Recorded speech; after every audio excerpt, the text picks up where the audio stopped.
Welcome back to my YouTube channel. Hope it's been very useful to you and you're getting lots of good advice on here from someone that's been in the business far too long, ladies and gentlemen. 43 years and counting.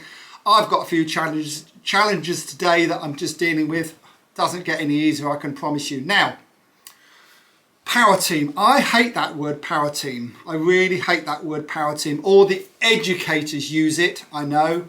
I prefer to use the word consultants because the people who are going to consult with you are professionals. You're not a professional. I'm not a professional, to be honest with you. They are. So they are highly qualified people. They don't like taking risks. They don't like crossing the road in case they get run over because it's such a risk to them, and it's not a risk to you and me because we're entrepreneurs. We look at risk and we look at it and we try and de-risk as much as possible, but everything we do in the property world is a risk. And if you're not prepared to take some sort of risk, you ain't going to be much of a property developer or investor, to be quite honest with you. So here we go. So do you need a power team? Consultants, please call them consultants. Yes, you do. First of all, you need a really good solicitor. If you haven't got a good solicitor, sack them and find another one that's good.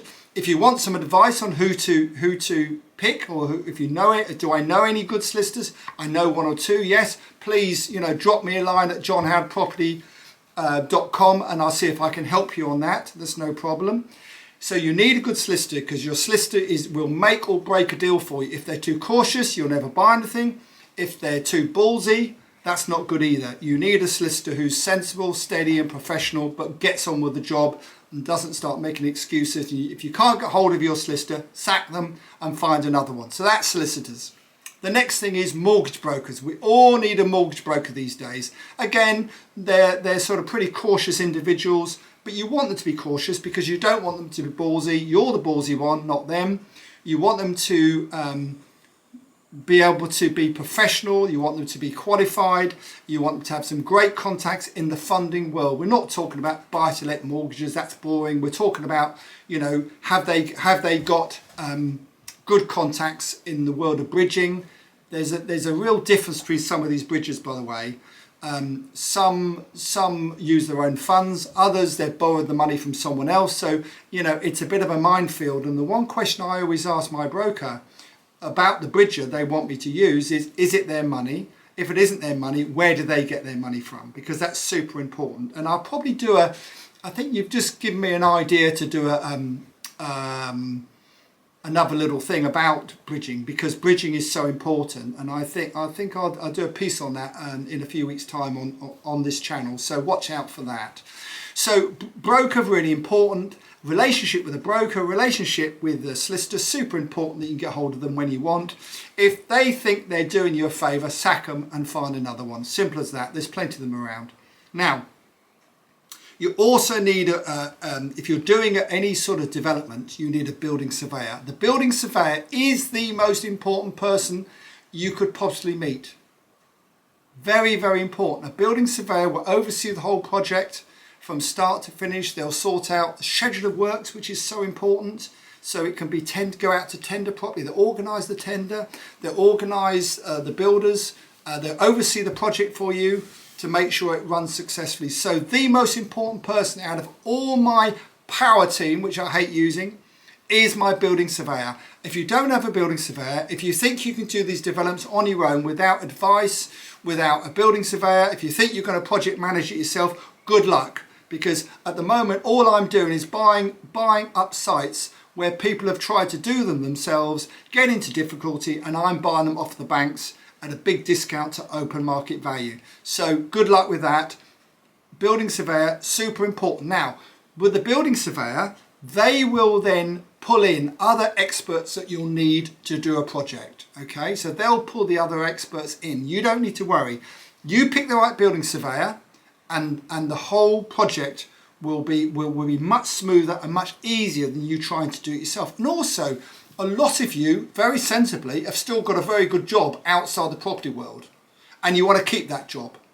Very important, especially at the moment. You don't want to be taking silly risks. If you're doing developments, get the right advice. Don't suddenly buy one property and think you're going to be a property developer, you give everything up. It's madness. And I hear people saying that's what they're going to do.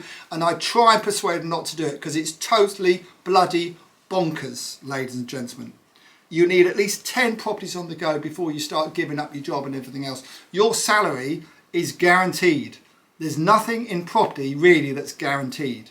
Okay, apart from the fact if you're doing a property development, it's unlikely to come in on time and on budget. That's pretty much guaranteed. Okay, so please be careful. But if you want it to come in on budget and on time, then employ a building surveyor. He is the most important person in your power team.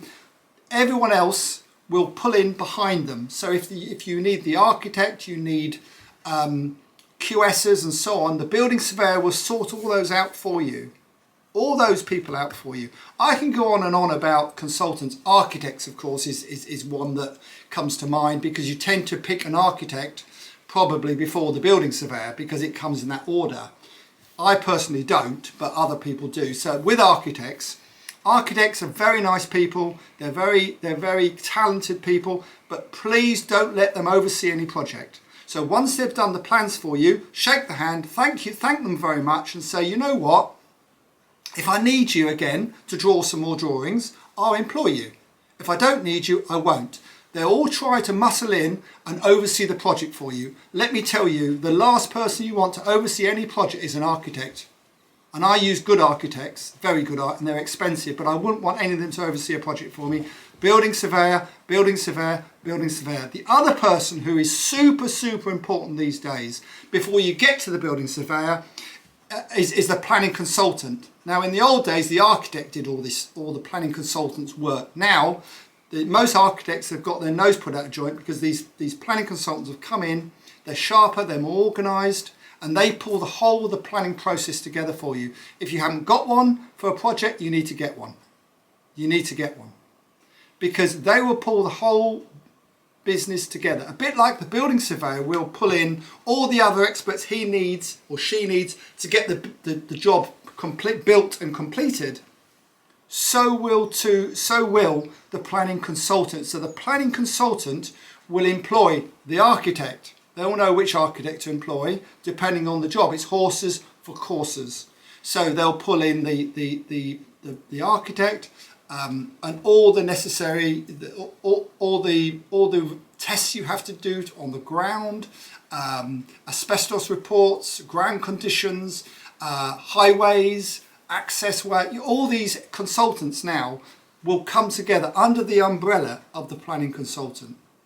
Super important. So in order of importance, I would say building surveyor number 1, planning consultant number 2, solicitor probably is up there as well, and the mortgage broker, because as there's a saying in horses, no foot, no horse. If there's a problem with the foot, you haven't got a horse. If you can't get the funding, guess what? You ain't got a project. So I hope this is helpful. If you want any more help, you can always buy some of my books. They're available on Amazon and on John Howard Property. If you have any specific questions, you can always get hold of me at John Howard Property or through my Instagram, Twitter or YouTube. I hope you've enjoyed this, and I'll keep giving you this information on a regular basis because I get so much response saying thank you John for doing so. Hopefully I'm inspiring a lot of you and to keep going. It's a tough business. Anyone tells you it's not tough, it is, but it's very, very rewarding, as some of you already know. Good luck to you all.